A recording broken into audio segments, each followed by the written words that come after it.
Alright guys, so welcome back to the second part of the Q&A, and let's have a look at these questions here. This time we're focusing once again on Reddit before we jump back to Twitter. How did you get into casting? That was back in Warcraft 3. I was a member of a clan that I basically founded with a friend of mine. It was called In Panic, and I was one of the admins, one of the forum admins for a German Warcraft 3 website, and also admin for one of the tournaments that they hosted. And as I mentioned, there were only radio broadcasts back then. The bandwidth for video streams wasn't there, so there were only 2 or 3 servers that we actually had in order to cast. So broadcasts and shoutcasts was something that was very, very rare, like maybe one cast every 2 weeks. And they already announced it, and the caster, he couldn't make it. He was just very sick. I don't really remember why, but he cancelled it. So they asked in the channel on ISC, they asked, okay guys, we already announced that the community is pretty excited about it. Does any one of you think that he could pull it off? And I just told them, okay, well, listen up. If you tell me how to do it, which program I need to use, I will happily do it. So they started to set everything up for me and told me, okay, download this, edit that, do this, do that. And after a while, that was actually when the tournament already started and the community was getting pretty agitated. They were like, okay, well, where is the broadcast? You promised us that there would be a broadcast today. And I just started. I didn't even know if people could hear me. I had no idea. So I was just sitting there and I was like, okay, guys, listen up. I have no idea if actually anyone is able to hear what I'm saying if this stream is online. But I will just start casting it, and you can write comments if you can actually hear it. So I started casting, and people really liked it. So after the tournament, they asked if I could do it more often, and so that's basically how it all started. I cast the tournaments more often, and started to cast some of the Warcraft 3 leagues. After a while, we started kind of a well, we tried to get more casters into the scene. So there was a like you have today with American Idol, something like this. So we just started to people apply to us with casts, with demos, and we listened to it and said, okay, he has a lot of potential, he has a lot of potential, and he has a lot of potential. And we started like a school. Like they had lessons and they had homework and things that they need to do. For example, we started to tell them how to observe the game properly, what they should do, how they could bridge breaks. There was a lot of stuff that you had to do as well in between, because it was not all that comfortable as with Warcraft, as with StarCraft 2. So we taught them all this stuff and tried to make it happen that there was like a lot more shoutcasters back then. And yeah, that's basically how it started, and well, that's basically it. Okay. I'm curious about whether foreigners come to Korea to live in the team house or can learn their language. How well do you speak, write, read Korean? Do Atosis and Tasteless know Korean? Tasteless is learning Korean right now. I think he's improving a lot. I don't think that Atosis speaks any Korean at all. My Korean is still, I would say, pretty bad. I can read Hangul, so I can read the letters, but that obviously doesn't mean that you know what's written there. You can pronounce the words, but you still have to know what the sentence means. Wolf's Korean is pretty good. It's decent. My Korean is getting better, but I'm not really confident, so I won't start talking Korean to you guys because I'm not that confident with my Korean just yet. I just started like a few months ago. I don't have that many lessons a week, so I really need to catch up on the vocabulary. But yeah, it's getting better. And there are a few people out there in Korea that try to put in an effort, and I think that's definitely something that you should do if you live in a country for a while. But most of the players, they don't bother. I think maybe Hak knows some Korean. I actually don't know. I have no idea. But with most of the players that I've met, they don't really bother. They focus on training. Are the foreigners who are coming to live and play in team houses attempting to learn any Korean? Already answered it. Or are they just getting Bio English? Usually get Bio English. Naniwa and Hak have been there for a while. How well do they speak? Naniwa's Korean is pretty bad. He only knows a few words. That's basically all there is. But you usually can communicate with the Koreans, and if you know a few words like how to order food and thank you, hello, goodbye, then you can actually already do a lot, which sounds stupid, but that's basically how it is. The first sentence that I learned in Korean was actually jamjikimap hangijiseo, which means like it's just ordering food. It's like tuna kimbap, please give me one tuna kebab, or I would like to have one. And so if you know sentences like this, that helps a lot. But actually being able to speak and to have a conversation, this is a lot more different. Workout routine. Probably it's something that we should talk about maybe later, but not right now. Like the proper routine, and not only. Let's focus on eSports a little bit more right now and about Korea, and I think at a later stage we can talk about this as well. The maps and the tournaments, what do you think about them? I actually think that the tournament systems are getting a lot better. There are a lot of tournaments that still have a bit of a problem with maps. DreamHack did not have the best map pool, but the map system and how it works is actually improving quite a lot. So most of the maps are very balanced. There are some out there who are not balanced at all, but the tournaments try to do a good job when picking the maps. So I think it's improving. It's definitely an improvement to the situation that we had back in Warcraft 3. What's your favorite race, Zerg? How do you recommend others practicing StarCraft and improving their game? Depends on their level of skill, I guess. So just practicing will help you quite a lot. Practicing and watching your own replays will help you a lot as improving.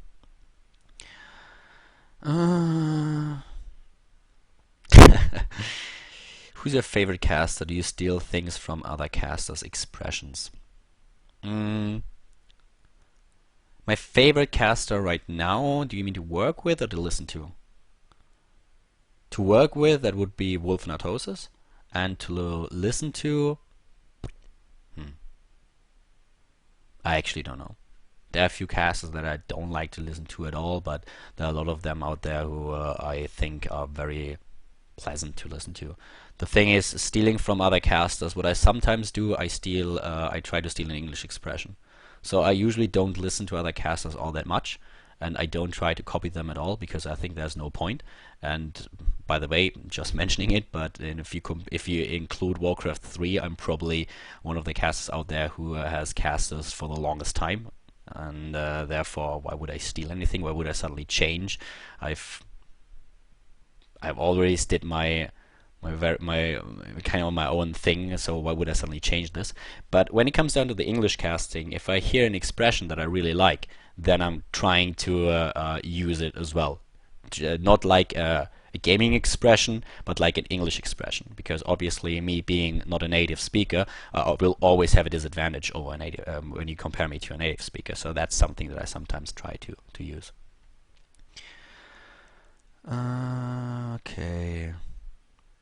Well, as I already mentioned, I don't know why you are so agitated about it. I'm actually recording the whole thing, so I'm doing it on stream, and therefore you can listen to it later on.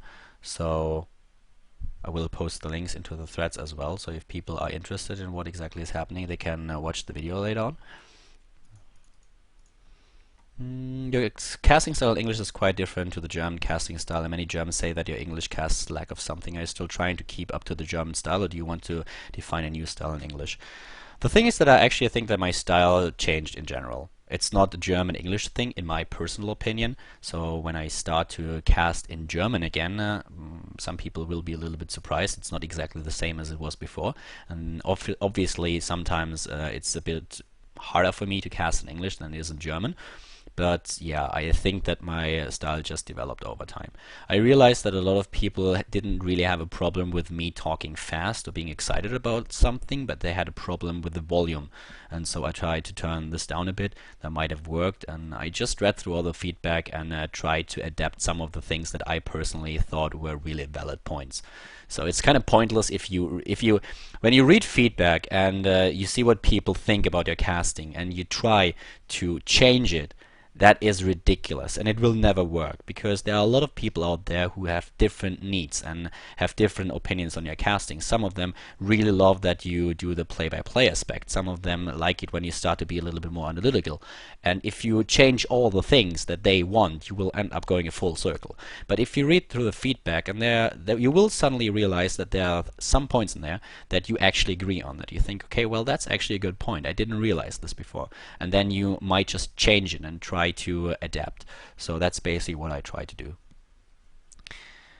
Hi, Carlo. I met you when I was in Korea, and I must say that you are a very nice, helpful, and passionate guy. Thank you very much.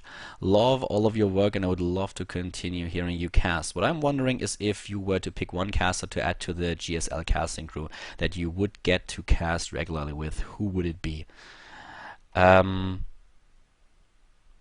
with Mole Trap gone, that's actually a very interesting question because we've been thinking about this. The problem is that there are, in my opinion, the amount of really good casters out there is very limited.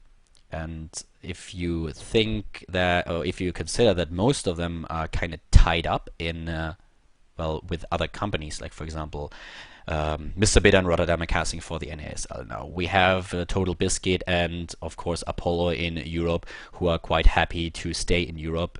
I mean, Total Biscuit is married, to just cast the European tournaments. And on the other hand, you have Doa, you have Cat's Pajamas working for IPL. That's something that you have to keep in mind when you think about other casters. If I would have a choice and wouldn't have to ask the other person if he really wants to come to Korea, I would probably say maybe Mr. Bidder, maybe Apollo. I really liked working with Mr. Bidder when we were casting Assembly. I really enjoyed it quite a lot, so he would be definitely one of the top 3 persons that I would pick to cast with me or with us here in Korea, or just some player. There are also a lot of players that I would really like to have and to cast GSL with them. So yeah, probably one of them. How would you say your casting style differs from that of Castosis? Not really a good question because Tastosis is a casting duo whereas I am a single person. Do you have a preferred casting partner? Wolf and Atosis are the 2 casters that I work very well with, in my opinion, and that's also the feedback that I get from most of you guys. So I really enjoy casting with both of them. Obviously, I cast a lot more with Wolf, and I'm really happy with the combination right now. What is your favorite Korean pro gaming team for StarCraft 2 and why? I don't have a favorite one. I have a few teams that I really like and where I have know a lot of the players and also the coaches, but I don't really have a favorite one. Are there any pictures of you with hair? Yeah, of course. Google Khaldor. Do you ever get tired of StarCraft 2 or what other hobbies do you have? Well, I go to the gym quite regularly. I love reading. I watch a lot of series and, well, movies in general. That's, I think, basically it. Just sports in general, movies and books. That's what I basically do. And I don't really get tired of StarCraft 2. I don't know why. It might happen at some point, but right now I don't really get tired of it. I'm sometimes a little bit confused when I'm at an event and other casters are annoyed about how much they have to cast, and they're like, "Oh, well, now we have to cast for 6 hours or for 8 hours," or sometimes they have to cast like 10. I'm like, guys, you are here to cast StarCraft. You actually get paid for this. So, yeah, that's something that I don't really understand. What do you think of the GLHF magazine? I haven't read it. I looked at it briefly, but I did not really read it like properly, so I can't tell you. But it looked pretty good, looked pretty decent. So I can't give you a very well opinion based on what they actually wrote, but it looked really well done. Thank you very much, Sinadra, for the compliment. Something we talked about already. How did you become so incredibly awesome, and how are you able to maintain your awesomeness? I take lessons from Barney Stinson. He's a huge idol of mine, and I talk to him regularly. So when it comes down to awesomeness, he's the go-to guy, and I cherish his lessons and what he has to say. Okay, wow. This is a lot. Okay, I'll show you this one because this is quite... There are still a lot of areas on the world map without StarCraft 2 tournaments or in general a working scene. Africa. Actually, South Africa has a little bit of a Warcraft scene as far as I know. I know a few players from SA. Oh, you actually said it, okay. And several other developed parts of Africa. Blizzard actually completely ignored this scene in the upcoming World Series. Do you think it's a good decision, or would it be a step forward for Africans having a tournament of their own? The thing is, on which server do the Africans actually play? I think the problem that you have is if you host like a special tournament in their region and someone qualifies, he will get stomped on the other servers. He will just get stomped in the final event. So, of course, there are a lot of areas out there that don't have a huge scene or that might not get the attention that they should get. But if they are actually decent players and if they are able to play on servers and on some of the servers without too much lag, then they need to just develop over time. I think it's a similar problem that Australia is sometimes facing. There are a lot of people in Australia that play StarCraft, but the StarCraft 2 scene is not as big as if you compare it to Europe, NA, or maybe Korea, but they have some really good players. Moonglade immediately comes to mind, but they also have others. And this is something that is not only a problem of South Africa, I think, but if you have like really good players that are able to compete with the elite, then at some point you will already also get the attention. It's very similar to when you have a new caster that is trying to make a name in the scene, and they always ask me, what should I do? And the answer is simple: cast. Go out there are daily tournaments that will appreciate it if they have an additional caster, and just cast, and do a lot of casting. And if you're actually good, people will realize it. You will get followers. It's not easy, but it's something you have to put a lot of work in it. It's not like you can start casting and suddenly you are a well-known caster and everybody's gonna love you. And this is a very similar problem in my opinion, because if you have decent players, then you will also get the recognition. It's sometimes a little bit hard, but that's my opinion on it. I'm sure you remember the exotic destinations of the IM tournament in the past, Dubai, Brazil, etc. Do you think such a circuit with exotic destinations is still possible and could be worth a push instead of national circuits? I think it's much more expensive, which is probably one of the problems, and I personally think that national circuits are actually really good. But that's not a question that I feel like I'm qualified to answer. That's something that there is definitely a reason behind this, why they are doing it the way they do. Probably it's related to the money involved, but that's something that you might have someone else. So yeah, not really a question that I feel qualified to answer, because I don't know the reasoning behind it. Do you think esports is currently on the way to a sustainable business system? I mean, we were already on such a high, I mentioned this before already when we had this bubble with CGS, WCVG, CPL, and Crash. Do you think that business solutions like the the pay-per-view one of MLG could make esports a sustainable system for the moment or in the long term? I actually think so, and I hope so. I don't know if pay-per-view is the way we should go, but I think that it is definitely something that that paying for streams of a high quality is definitely something that people should consider, because you have to think about it like this. Even let's say, for example, that I'm casting several times each week. Let's just think about I'm going to host a tournament, or I say, okay, I think that I will go and add a 1080 stream option to my streaming, and if people want to watch it because I'm streaming this much, they have to pay like $3 to $5 a month. And there will always be people who will start arguing with you that why should I pay for this? There are other streams out there and they have good quality. But the problem is not you shouldn't compare it to other streams. It's like, how much money is that? That is one box of cigarettes. It's one coffee for a month. So obviously you can't subscribe to everything that's happening. You can't subscribe to MLG, IPL, GOM TV. You have to make your picks. But the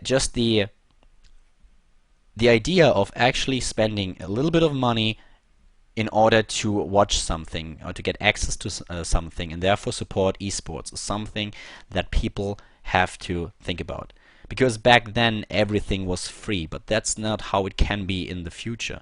And I realized that if you pay, for example, for MLG and they suddenly ask you, okay, we want $20 for the weekend, that's something where I personally would draw the line. I would say like, okay, well, that's not worth it. I personally don't think that this is worth $20 when at the same time there's an event like DreamHack. But if they ask me to pay a little bit of money to get a monthly subscription, that's a different story. Then that's something that I might be able to relate to. There, I say, okay, this is money well spent. So I think people have to be aware that by now we are just at a point where you have to be willing to spend some money in order to enjoy content on high quality. But at the same time, I'm not sure if pay-per-view isn't taking it a little bit too far. But on the other hand, if you don't like pay-per-view, you don't have to buy it. And apparently, MLG pulled it off. So they were really happy with the results. I personally would have loved to see those games, but I was sitting at home and was like, okay, I don't want to spend this money right now because for me the time zones don't work out at all. I would have to watch in the middle of the night, and I couldn't afford it at the weekend because I was quite busy. So I said, okay, I'm not going to do it. I'm not going to watch MLG this time. I'm only watching DreamHack. And yeah, I really think that we are on the right way. And of course, we have to be very, very careful so that the problems that we had in the past don't happen again. And yeah, but I think esports is growing, and it's growing fast, and I like it. I don't know if you remember the SK 1.6 team with Spawn Heaton were on promotion tour in South Africa and Asia in 2004. Do you think such tries are worth the trouble and hassle?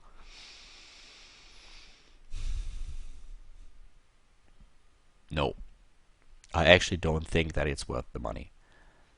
That sounds like a lot of money. The flight costs alone, and only for promotion to in South Africa and Asia. I don't know if South Africa and Asia really have a huge market. Maybe it would be more interesting to do a kind of a tour to the US. But if you would ask me if I had to answer without having any background knowledge, without Googling about it, without looking up any statistics or whatever, I would say no. I don't think that's worth it. What's the league where you're in Europe? What's the highest you got in Korea? In Europe and on the North American server, I'm on Masters level, and on the Korean server, I'm in Diamond right now. But since my promotion, I didn't play a lot. I didn't find the time, and yeah, I got promoted into Diamond on the Korean server, and obviously the next goal is going to be promoted into Masters, which is going to be pretty tricky. But yeah, Korean server is pretty good. How much time do you have left after doing GOM stuff to go to the gym? The thing is that what I personally think is it doesn't matter how much time you have. If you really want to do something like going to the gym, you will always find the time. Period. People told me since I was 20 that in 10 years or whatever, I won't be able to exercise all that much because I will have to do this, I will have to do that, and I think it's bullshit. Of course, sometimes you don't have the time, but if you really want to make it work, you will make it work. You can always squeeze in an hour or two. That will always work. Sometimes, except for some periods where you really don't have the time. But in general, you will always be able to make it happen if you really want to. It might be stressful and it might not be easy, but if you're really dedicated, it's going to happen. Okay, I'm not going to answer this.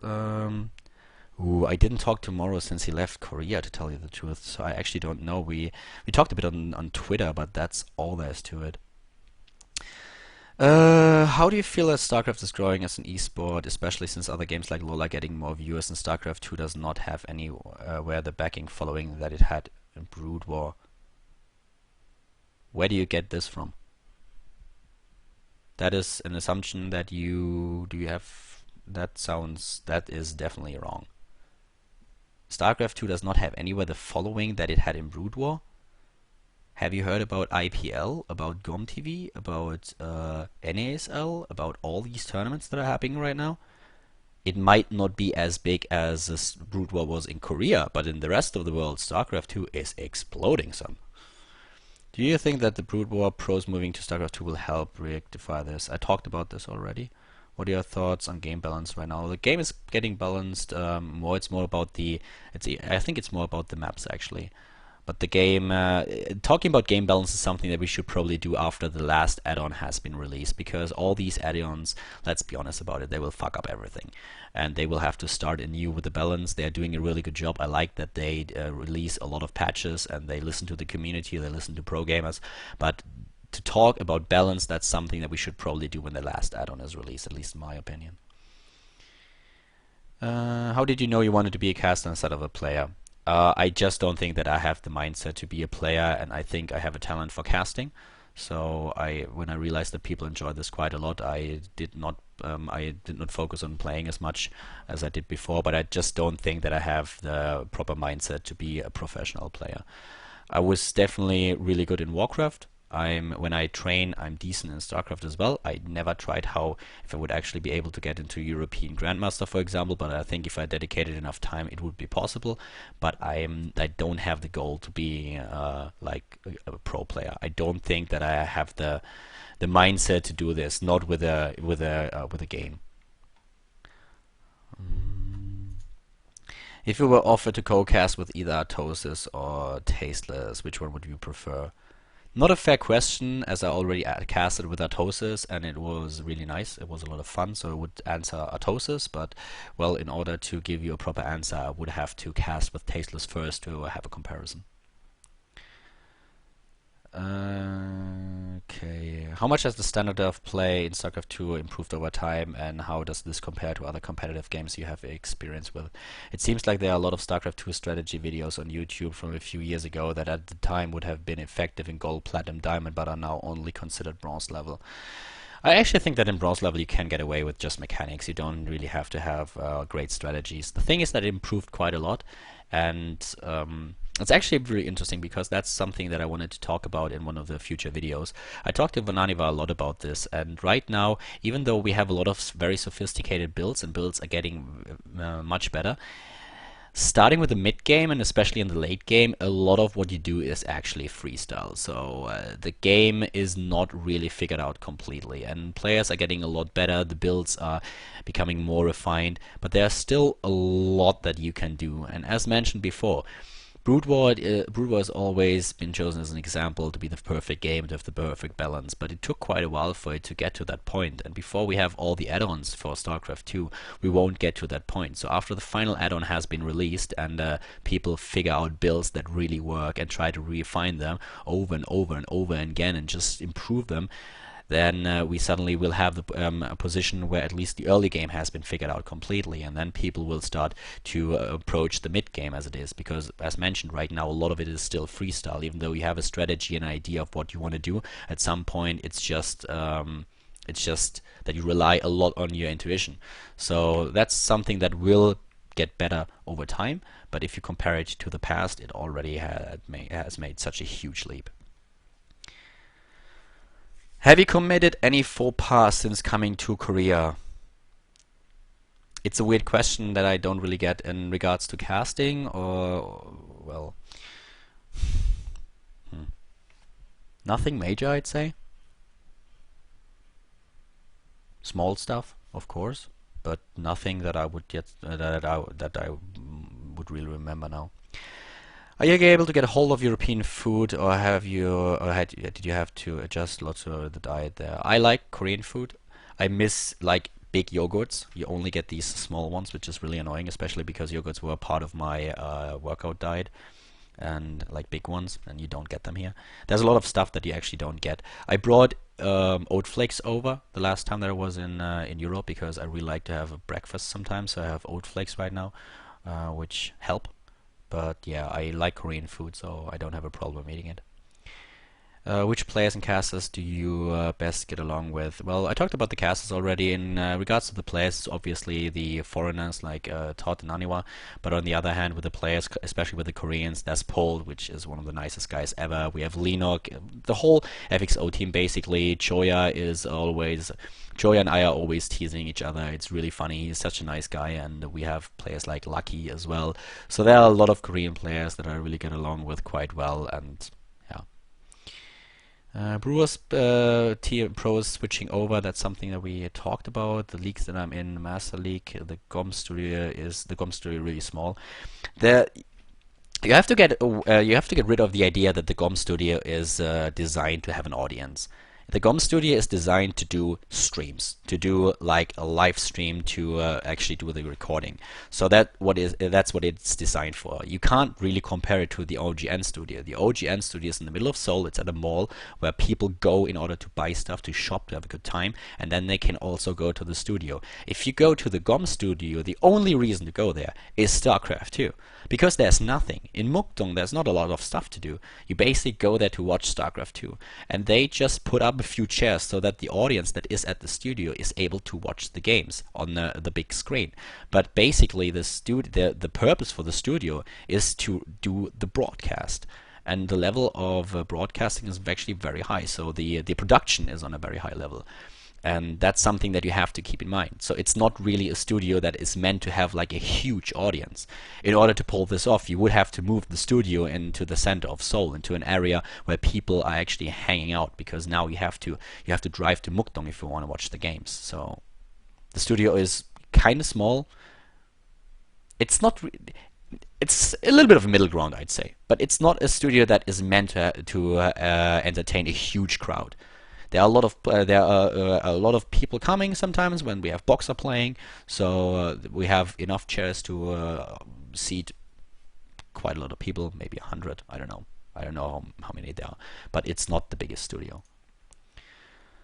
I read in that German news article about you that you were taking a year of casting. Huh? Where did you read that? I might have failed my reading comprehension on it, but when are you returning to your normal job? If so, I suppose a more straightforward question is, how long do you plan on casting? I don't really know what you're referring to. I stopped casting Warcraft 3 for a year when I finished my studies, because I moved to Australia. Well, I did a year of work and travel in Australia, so that might be what you are referring to. I don't know if they mentioned that in the article or not. But yeah, I don't really have a normal job. I started with eSports, I finished my studies, I have a degree in International Business Administration, but after that I immediately started to work in eSports, because that's what I wanted to do. I wanted to give it a try, and then I started to become a full-time caster for GOM TV. So that's basically how it all happened. And I don't know for how long I'll be casting. We'll see. For as long as it's possible. While we're doing this MMA thing, how about something I remember from because of smaller tournaments? Let's try to crash a random website. No, we're not going to do this anymore. When I suggested at some point that we might do it with Team Liquid, Hotbit got really angry. Okay, we did a lot of questions on the Reddit thread right now. Let's jump back to Twitter. We have 31 new tweets. Let's have a look at them. NASCAR was the last one at the bottom. There we go. So, having a look at things. This is right now Henrik Arnesen on Twitter. Do you think Naniwa is a bad-mannered person? Why do you think some people dislike him? Naniwa sometimes can be an ass. Definitely. And especially when he is in a bad mood, and when you approach him, he can be a dick. There's no question about it. But in the end, I personally like him. I get along with him very, very well, and I know how to, well, you have to know how to take Naniwa. If he starts to bitch and whatever, then you just have to know how to deal with it. He is a nice guy. He's really a nice guy, but he definitely sometimes has bad moments.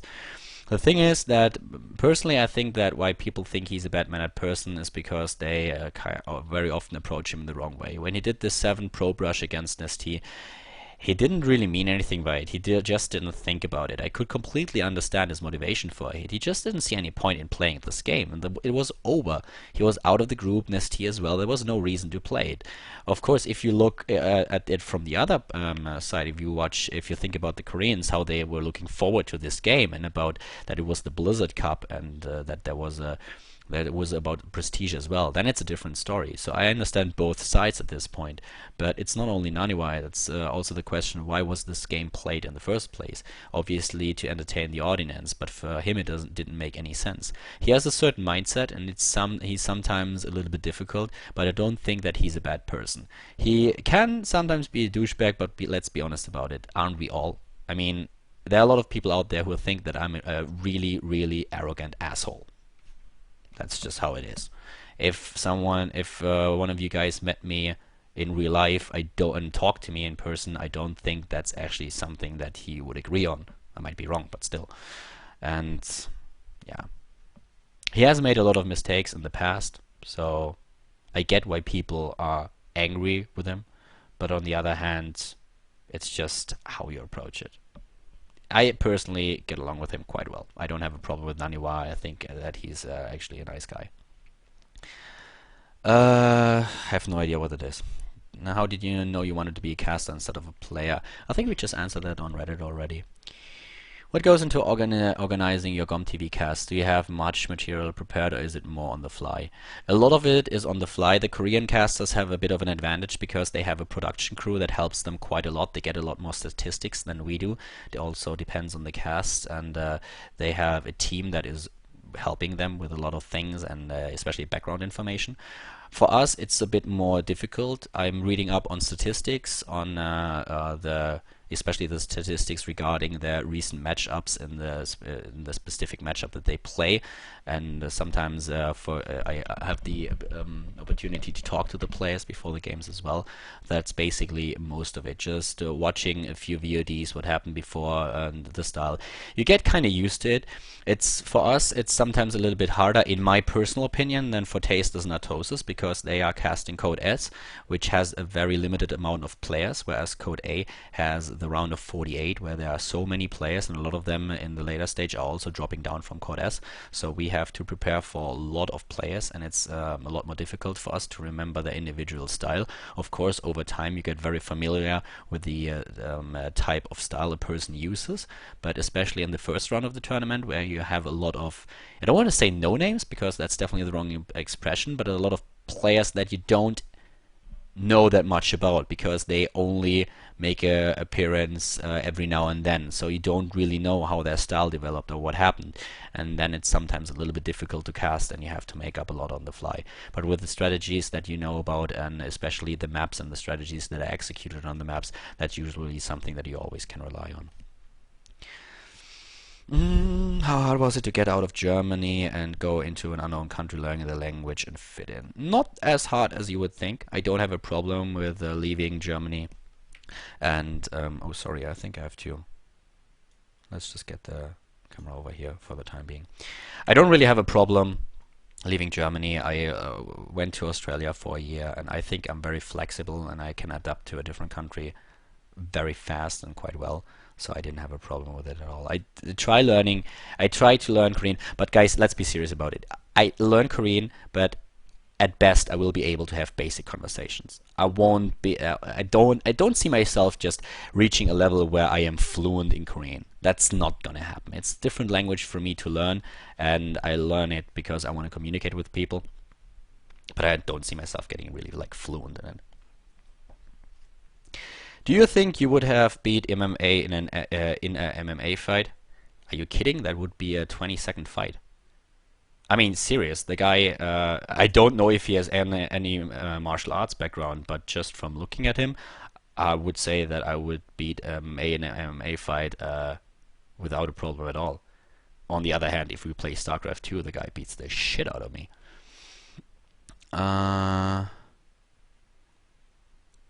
I'm not going to answer that because that's in German, sorry. If competitive esports never existed and everyone played casually, GOM, IPL, MG never existed, what would you be doing right now? I would probably work for one of the bigger companies in Germany. Part of my education was with a company called SAP in Germany, and well, yeah, I would have an office job. Maybe marketing. I would probably do something like marketing or sales. Favorite and least favorite aspects of the community. My favorite aspect of the community is that sometimes there are these, there's this momentum going that, for example, a player like Marine King gets his flight played, that the community is actually so excited about something that they are willing to support someone up to a level where he can attend foreign tournaments, and that's something that I really love. Also that you have people like Seeker, like Hanzo, all these guys out there who do a lot of voluntary work because they want to improve it. There are just a lot of people out there that have certain skills, and they are happy to supply them, to work with the community and just to make it happen, to do as much as they can in order to bring StarCraft 2 forward. And that's something that I really appreciate, that I think is great, is really, really awesome, and that we need. We definitely need it. So people who are participating in the community, that's one of the biggest things. What I don't like about the community at all is all this negativity that you always have. Especially the people who like something, they will never really talk about it. Whereas people who hate something, they are always going to bitch about it. So you have, that's one of the things that I hate, that I don't like. I think that people who enjoy something should speak up more often, not to the casters directly, but for example, or the players. Sorry, I'm a little bit focused on casters right now because we're doing this MMA with me. So, if for example you see someone on a community website that you personally use, and he is like shit talking about someone, and you don't agree with him, then say that. Quote his post and say that you don't agree for this and that reason. But we have so many people out there who don't speak up. It's just a huge majority, and I get the feeling. I mean, it's just much more convenient, but still, speaking up is something that would help the scene a lot. And one of the other aspects that I don't like about Reddit, for example, I know we do kind of Reddit MMA right now, but that's something that I really don't like. I don't know what's up with all these stupid threats sometimes. I mean, I get it. A guy was promoted from bronze into silver. I get that is a huge thing for him. But why is this on the top page of Reddit for like 1.5 days? I don't get it. I'm sorry, but I really don't get it. If I personally want to know about things that are going on in the scene right now, about results, about something that just happened, and I go to Reddit, and sometimes the first page is just like random pictures of birthday cakes and things, and sometimes they are really awesome because you can see there's a lot of work that was invested into them, and some people have a really a lot of skill, and you see it. You see what amount of time and effort went into this thing. So that's not really what I'm talking about. But sometimes there's just random stuff that I don't really get. What exactly does this have to do with StarCraft 2 and with the StarCraft 2 scene? And that's something that I don't really get. Especially after a big tournament, you see all these pictures of just a pro player and some other guy, and there are like 20 of them, and you kind of wanna see what happened at the event. And so you look at the threads and you're like, okay, and who won? What exactly happened? And you just can find random pics, and you're like, guys, seriously, I mean, that's fun, that's nice, but why do we need a single stat for every single one of them? Yeah. Naniwa, hey Khaldor, how come your head is so shiny? Go and practice with Bomber. Go and hack and Bomber again and force them to train with you. Don't watch the stream, Nani. And my head is so shiny because I just shaved it. Troll. If you were to choose 2 players, anyone you feel like, who would you like to see in a GSL finals? In a GSL final. So I would probably pick 1 Korean and 1 European, just because, as I said, for me it's not only about the level of skill, but it's also about the surrounding circumstances. So Korea against Europe is always awesome, or just Korean against a foreign. It doesn't have to be European. But if I would have to pick, I would say Naniwa against Nesty would be very funny, with a lot of excitement. I would really like to see, what I would really like to see, but I think it's a bit stupid because it's a Protoss versus Protoss, is Naniwa against MC. That would be a really great match, especially with all the trash talk that was going on in the past, and MC made it quite transparent that he doesn't like Naniwa at all. And so this is something that would probably be very excited to see. What is your current opinion on TVP? Do you think any changes should be made in balance, and if so, what? That's a question that you should ask to a player like Naniwa. Every time I talk to a Terran, he's annoyed about the matchup, or he thinks that Protoss is overpowered. Every time I talk to a Protoss, he says Terran is overpowered, which could indicate that the matchup is quite balanced right now, and it kind of depends on maps. And, well, no, Martin, my head has not been polished. I don't polish my head. Do you think some Korean teams players actually look down on foreign players when it comes down to skill and being compared with them? I think that a lot of Korean teams are a bit annoyed with the amount of attention that some Europeans or North American players get, especially when they think about how bad they are. they are in comparison. But that's just some aspect that the Koreans don't really get, in my opinion. That it's not only about your skill, but that right now it's also about entertaining, and it's about how you interact with your community, which also explains, and I know that I will get a lot of responses for this, but I have to say it anyways, is one of the reasons why Destiny is so popular. Destiny is nowhere near the level of these Koreans. He has no chance of competing with them whatsoever. Maybe in a game he might have been able to beat a Korean, but if you talk about playing on a regular basis against Korean, Destiny doesn't stand a chance. But he is very, very popular.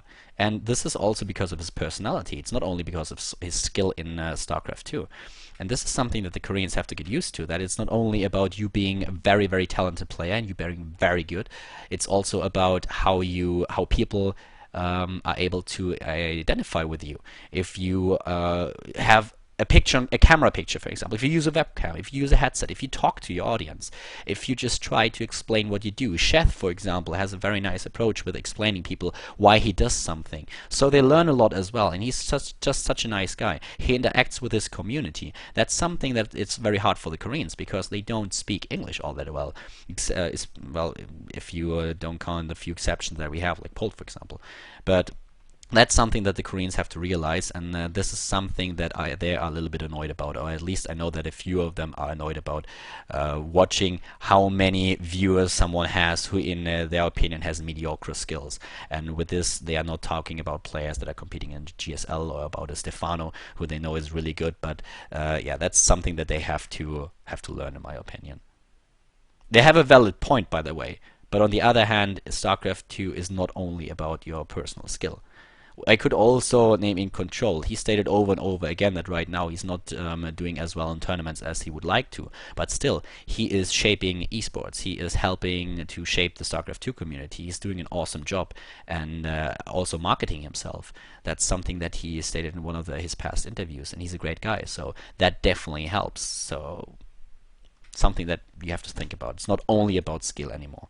It's not like Brood War, where I get that things were different. Are you looking forward to anything in Heart of the Swarm? I look forward that Zerg gets a few more units so they can show more variety in their play.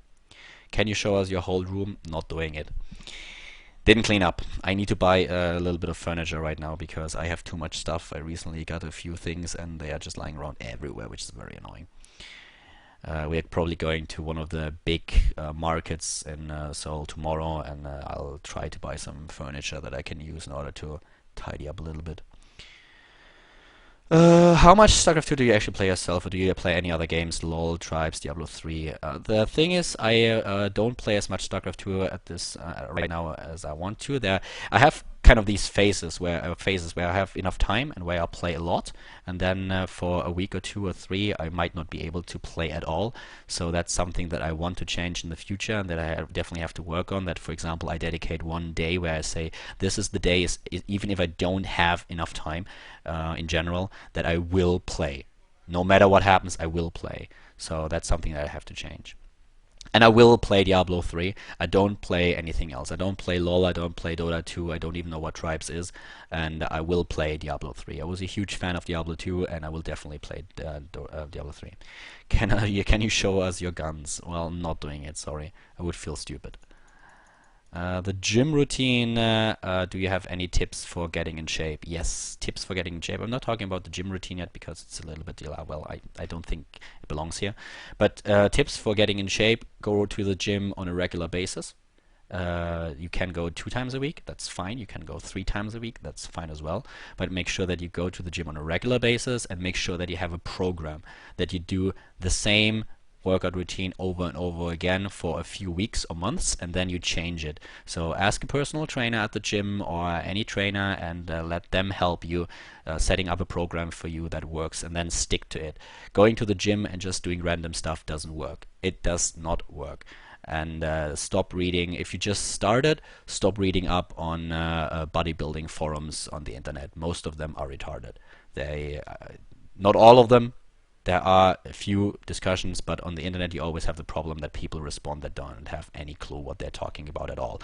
They will compare the diet that you have to use to a professional bodybuilder who weighs 3 times as much as you do, and you really have to be careful of what you read at the internet. So try to talk to the personal trainers at your gym and stick to a regular exercising routine. That's very, very important. And don't be disappointed if you don't see and if you don't realize see any results.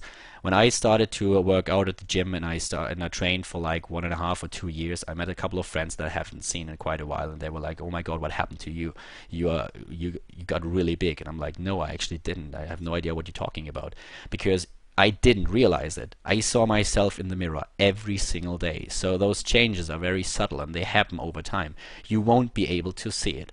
And if you want this, then take pictures of yourself. Ask your mom, ask your brother, your sister, your girlfriend, doesn't really matter, to take pictures of you in front of a white wall with the same setting, and then do the same thing like half a year later or a year later, and you will see changes. But if you need fast results, just remember that it takes time. Can I get an extensive interview with Tasteless? I don't think that there's really a need to do it because they have this documentary coming up, and well, yeah, but might be an idea. I don't know if he's really up for it. I'm not Krillin from Dragon Ball Z. Krillin always fucking loses. He never wins. I'm really sorry. The guy is funny, but I'm not fucking Krillin. Okay, you missed my question on Reddit. If someone gave you $1 million to throw a StarCraft 2 tournament, what would you do? I would not host one StarCraft 2 tournament. I would host 3. 1 million is something that I think is a stupid number. For example, when Valve started this 1 million Dota tournament, I think it was the most retarded thing they ever did. It was just throwing money away. They wanted to have this huge number. They wanted to have 1 million, but they could have achieved the same thing with 500,000 and hosted just 2 of them. So I think that using a tournament with 1 million is not really something that you should do. I think if you have 1 million, you can host like 3 big tournaments. You can host big ones, and you can host different ones. You can host the Nations Cup. You can host a tournament which is completely played offline, and you can also start a little bit of a league, which is going for a longer time, and you can combine all of them with certain aspects. So you would have to go really deep into the details, but this is something I would definitely split it. I would not host a single tournament. This is, in my opinion, not something that you should do. What kind of advice would you give to someone who would love to start casting? Cast as much as you can, and cast regularly, cast tournaments, and start a Twitter, start Facebook, and just give people the opportunity to know when you're casting by using all those social networks. And yeah, well, just start doing it. Start doing it, and I read the feedback. Okay, that's a link to the article. 21 new tweets. Okay, after I finish these questions, we jump back on Reddit. Then we actually have a new break because we already did another hour, and then we'll have a look at Reddit. We already did this for 2 hours, guys. You are kind of insane. There's no stream chat. What players in the foreign scene have the ability, potential to be successful in Korea? I think that you are talking about the players that are not already in Korea, like Naniwa and Hak.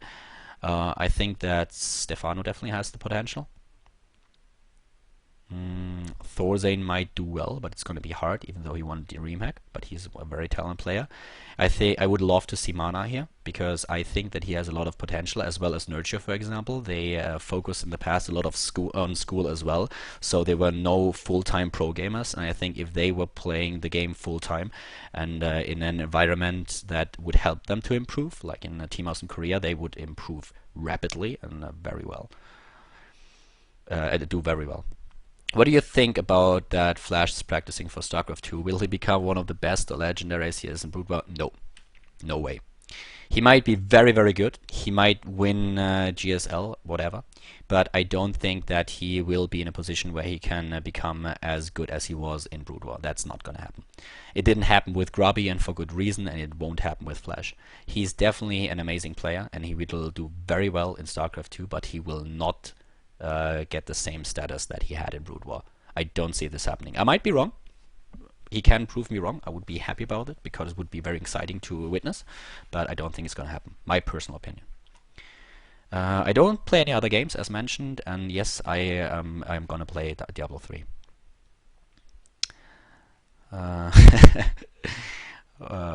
Gruß zurück, sag ich mal. Alright guys, so I think we are done for now with the second part. We start with the third part in just a few minutes. I need something to drink. I actually want a new hot chocolate. And yeah, back in a few. Thank you very much for tuning in, and we'll start the third part.